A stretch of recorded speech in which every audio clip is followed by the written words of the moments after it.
Alright, so my proposal today is increasing minimum wage. I'm gonna go ahead and show my index card that I made. This is the front and with nothing on the back. So, who here has worked a minimum wage job or even thought about the effects that it could have on some people? I personally, I do make more than minimum wage, but I couldn't imagine making $7.25 an hour as I can barely make the meets now. So first, we're going to take a look at the minimum wage across the U.S. I have a picture here that shows the Texas minimum wage history, which, as you can see, it has remained $7.25 for quite some time, which is actually January of 2009. So, as of this current year, the highest minimum wage is $15 an hour, which is in the state of California. In Texas and most of the other surrounding states, the minimum wage sets to be $7.25 an hour, while a few others range from around $11 to $13 an hour.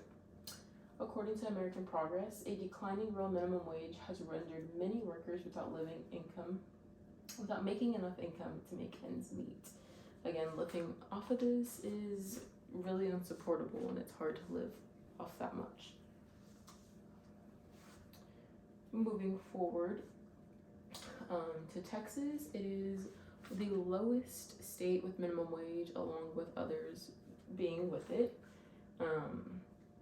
According to Congressional Budget Office, by boosting the income of low-wage workers who have jobs, a higher minimum wage could raise their family's real income, which is already adjusted to take out the inflation rates, and could take some people out of poverty. Now we're going to look at a few ways it affects people and the positive outcomes that could come out of raising minimum wage.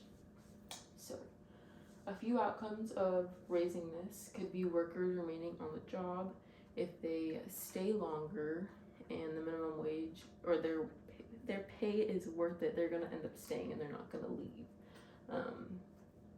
Also, raising the minimum wage will reduce the cost of hiring and training the newer employees, as they won't have to do it so often. In a report by Every Texan, while receiving $7.25, a worker in either Houston or Austin, in order for them to cover their yearly expenses of $30,000 a year, they would have to work 2 minimum wage jobs in order to support themselves for that year. Now, had it been 2 parents with 2 families combined, they would need to make at least $30 an hour, which is they're barely making it, which they will have nothing left over or any spare money.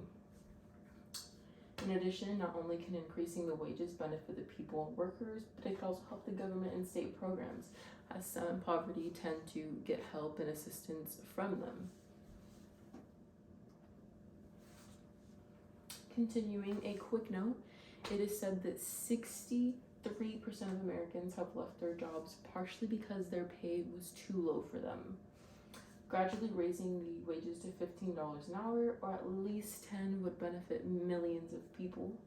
Some may believe that workers receiving this kind of raise would be teens who live with their parents still, but according to EPI, more than half the workers who still work benefit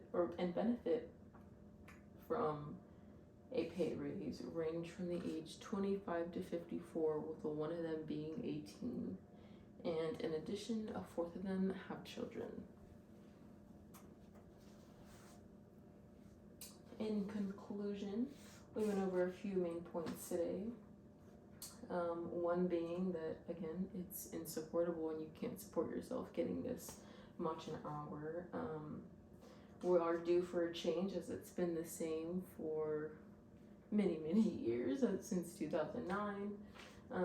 Boosting the income of low-wage workers who have jobs and a higher minimum wage could raise their family's real income again, which is when the inflation is taken out, so they don't have enough to support themselves. Workers remaining on the job is an outcome of increasing the pay. So hopefully the next time you are able to join a petition or just spread the word about it, I hope that you can remember this